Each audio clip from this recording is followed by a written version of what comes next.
ami téged legjobban motivált az elején? Ez az egyik kedvenc kérdésem, és egy kicsit vissza is kell hozzá mennünk az időben. Amikor kikerültem az iskolából, és bekerültem az első munkahelyemre, akkor én nagyon sokat figyeltem a munkatársaimat, a főnökeimet, és nem kellett sok idő hozzá, hogy rájöjjek, nem akarok 40 éven keresztül bejárni dolgozni, hogy mások mondják meg, mikor mit csinálhatok. De ezzel nem mondtam nagy újdonságot, gondolom ezt sokan érzik a világban.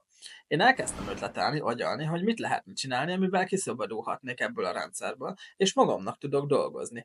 Eleinte bútorokat akartunk készíteni haverommal, de gyorsan megbukott az ötlet, amikor milliós felszereléseket kellett volna venni.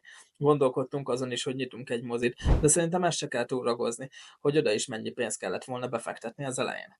Aztán, amikor elkezdtünk ezzel az üzleti modellel foglalkozni, akkor jöttek sorba a kellemesnél kellemesebb meglepetések, hogy csak pár tízezer forintból el lehet kezdeni. Itt mindenre megtanítanak, és csak rajtam múlik, hogy meddig akarok bejárni dolgozni. És mi az, ami most motivál téged a pénzen túl, hogy minél sikeresebb legyél?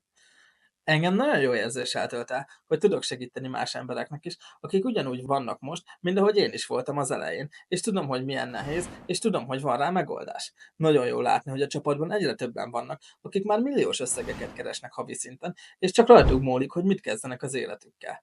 Ezen felül számomra nagyon fontos, hogy a kislányom ne csak egy fényképről ismerjen, és ne olyan apuka legyek, aki rohan folyton mindenhová, hanem tudjak vele minőségi időt is együtt tölteni. Én úgy gondolom, hogy ha te is szeretnél egy ilyen szabadabb életet, akkor térjünk is rá a részletekre.